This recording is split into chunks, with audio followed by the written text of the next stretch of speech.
दोस्तों, मैं वेजिटेरियनिज़्म शाकाहार पर कुछ कहना चाहता हूँ।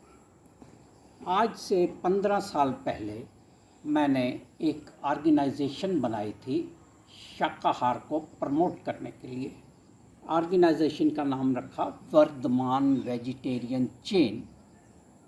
इसका जो नाम था इसी में सेल्फ स्पीकिंग नाम रखा गया, क्योंकि मैं चेन सिस्टम से वेजिटेरियन बनाना चाहता था। वेजिटेरियनिज़्म पर दुनिया में बहुत काम चल रहा है। बहुत सी संस्थाएं हैं जो वेजिटेरियनिज़्म को, शाकाहार को प्रमोट करती हैं। ऐसी संस्थाएं हिंदुस्तान में भी हैं, यूरोप, अमेरिका और अफ्रीका ऐसी कंट्रीज़ में भी हैं। सबसे बढ़िया और सबसे बड़ी जो ऑर्गेनाइजेशन है उसका नाम है PETA, people for ethnic treatment of animals. वो अपना काम कर रहे हैं। मैं भारत में वेजिटेरियन शाकाहार स्प्रेड करने के लिए कुछ अलग तरह से काम करना चाहता था, जिससे कि पर्सनलाइज्ड तरीके से लोगों को शाकाहारी बनाया जा सके। तो इसके लिए मैंने सोचा कि यदि कोई एक शाकाहारी जो ये समझता है कि शाकाहार बढ़िया वे ऑफ लाइफ है, शाकाहारी डाइट एक स्वस्थ डाइट है, एक स्वस्थ खुराक है, और शाकाहार में एनिमल्स के राइट्स की प्रोटेक्शन होती है। एनिमल्स को हम हर्ट नहीं करते, उनको नुकसान नहीं पहुंचाते, उनका एथिकल ट्रीटमेंट करते हैं।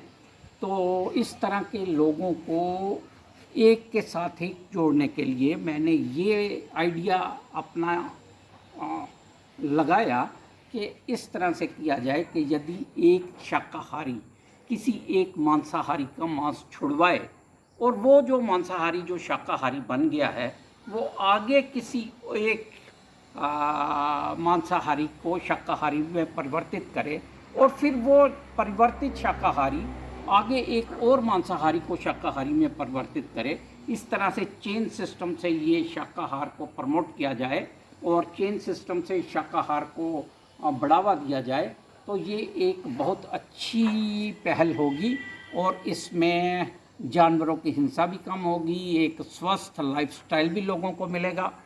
तो इस तरह से मैंने ये ऑर्गेनाइजेशन बनाई। ये 2008 में बनाई गई थी। तो मेरे पथ प्रदर्शक, मेरे गाइड बने जैन उपाध्याय श्री रविंद्र मुनि जी। आजकल लुधियाना में चतुर्मास कर रहे हैं। तो 15 साल पहले जब मैंने ये बनाई तो बहुत अच्छा रिस्पांस मिला, बहुत लोग मुझसे जुड़े, और मैंने कुछ ही 1-2 साल में हिंदुस्तान के अलग अलग 40 शहरों में ब्रांचेस बना ली। 2 ब्रांचेस मेरी फॉरेन में, एक कुवैत में और एक ऑस्ट्रेलिया में भी बन गई। काम अच्छा चल रहा था। वो ज़माना अभी सॉफ्टवेयर इतना डेवलप नहीं हुआ था, व्हाट्सअप, इंस्टाग्राम, ट्विटर ये सब इतने ज़्यादा नहीं थे। तो अब तो ज़माना बदल गया, ये सब आ गए। सोशल मीडिया का ज़माना आ गया, सॉफ्टवेयर टेक्नोलॉजी बड़ी डेवलप हो गई। उस ज़माने में लोग मुझे चिट्ठियाँ लिखा करते थे। मुझे आज भी याद है कि ढेरों चिट्ठियाँ मेरे पास आती थी। लोग मुझसे पूछते थे वेजिटेरियन के बारे में, मैं उन्हें बताया करता था और चिट्ठी से ही जवाब दिया कर।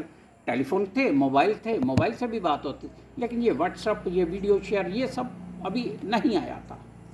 तो ये काम बहुत अच्छा चल रहा था। मैं एक सरकारी ऑफिसर था, मेरी पोस्टिंग कश्मीर में, रामबन में, शहर छोड़ना पड़ा। धीरे धीरे ये एक्टिव ऑर्गेनाइजेशन इनएक्टिव हो गई। हाँ, मैं ये भी बताता चलूँ कि मेरे लिखे आर्टिकल, वेजिटेरियनिज़्म पर मैं आर्टिकल लिखता था, और मेरे लिखे आर्टिकल हर महीने विमल विवेक, जो कि जालंधर से प्रकाशित होती है, उसमें हर महीने मेरा आर्टिकल छपा करता था। तो बड़ा अच्छा रिस्पांस था। उसके बाद धीरे धीरे वक्त गुज़रा।